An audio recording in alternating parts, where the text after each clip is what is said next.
with late game execution. No, ain't no party like a Diddy party, so. Yeah, that's what's up. Yeah. Yes, sir. So there's another team out there that runs below the radar of ESPN. They talk about their counterparts in the football world and NFL because they should, because that team is the number one seed in the NFC.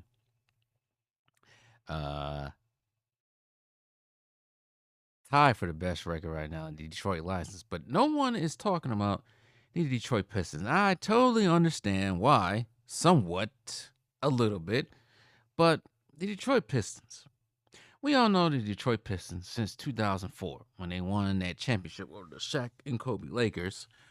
Some who probably subscribed to this channel probably did not see with their own eyes, so it's too young to see it. I saw it as a 14-year-old. And the Pistons was a juggernaut during the 2000s. Already up until 2010 when he eventually fell off, and then they suck. And then they came back momentarily, and I think the 2016 playoffs, I think there was an 8th seed or 7th seed, and they got smoked by the Cleveland Cavaliers, led by one LeBron James. And then they got themselves back to the playoffs again when they had the combination of, it might have been, was it Andre Drummond on that team in 2019? Might have been Andre Drummond and Blake Griffin.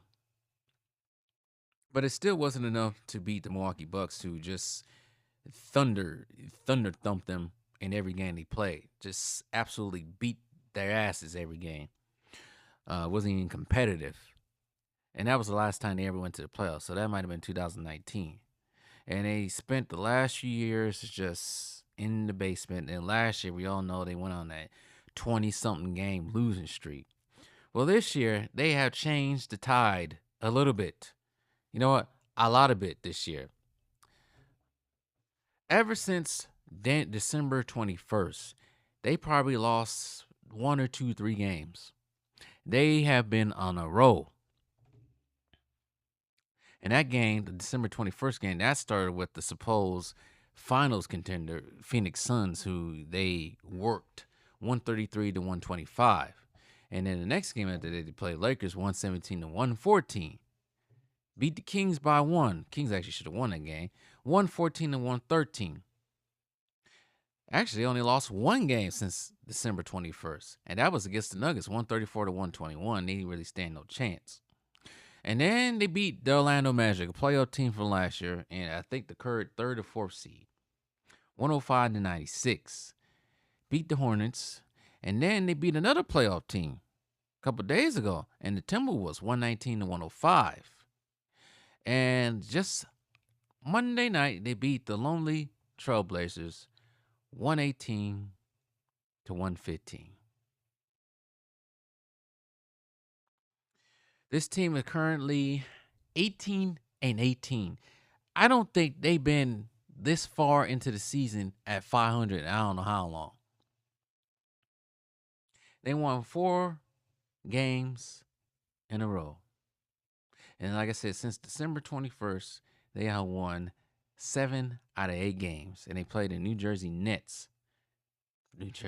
Brooklyn Nets later in the day in Brooklyn.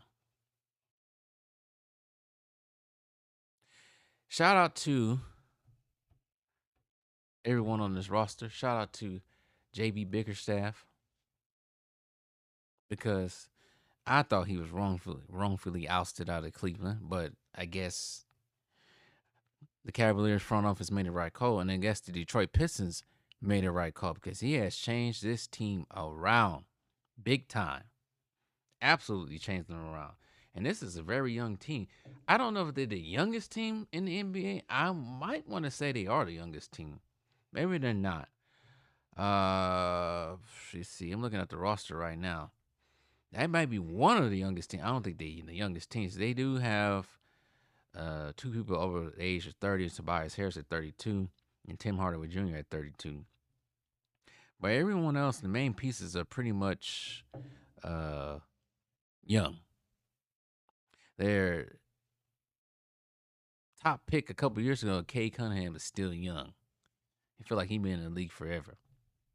But they did lose Jalen. Was it Jalen Ivory or Jalen Durant? Which one broke their leg a couple days ago? Sorry for not knowing that off the top of my head. There's too many Jadens in this team. Yeah, it was Jaden Ivory who broke his leg, broke his fibula a couple days ago. They think he might be out for the rest of the season, but they say he will be evaluated in 4 weeks. And before he went out with that injury, he averaged 17.6 a game, 4 rebounds, 4 assists, while shooting 46% from the field. So he's been doing. He's actually not that bad of a player in this league. Let me see something right quick. Let's look at something else. Look at them as a team right quick before I get off here. Let's see, Pistons. Detroit Pistons so far this year are, like I said, they're 18-18 this year. Something I don't think they have done in a long time. But this they absolutely. I think they won 14 games out of all season last year. Yeah, they beat that by 4 so far. This team probably gonna finish somewhere around maybe 30 wins. They possibly could get to 40 wins. Who knows? Who knows? And I'm saying this as a rival of my own team. But I gotta give shout outs to shout outs. The Detroit teams are in a revival stage. I don't know about the Detroit Tigers, but definitely the Lions and Pistons are in that stage. A new era when they're competitive and maybe tough and scared to play. So far, right now, the Detroit Pistons under JB Bickerstaff, I said they're 18-18, 7th in the Eastern Conference all around. They are average 112 points even, 17th in the league in points per game. Opponents points per game, about the same, 17th, but opponents points per game is actually 113.8.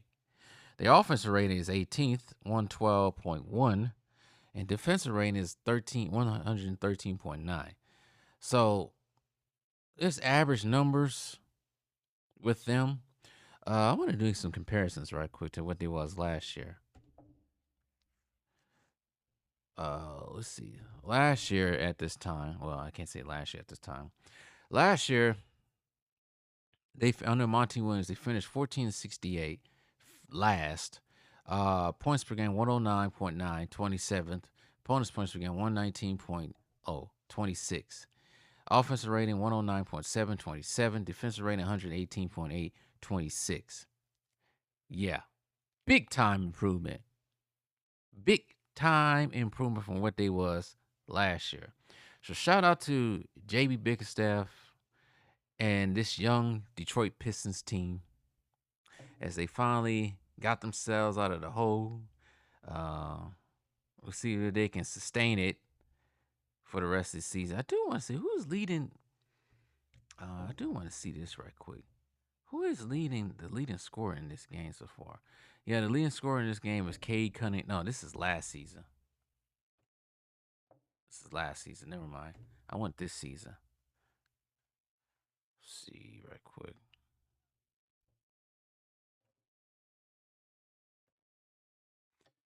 Who is the leading scorer for this team?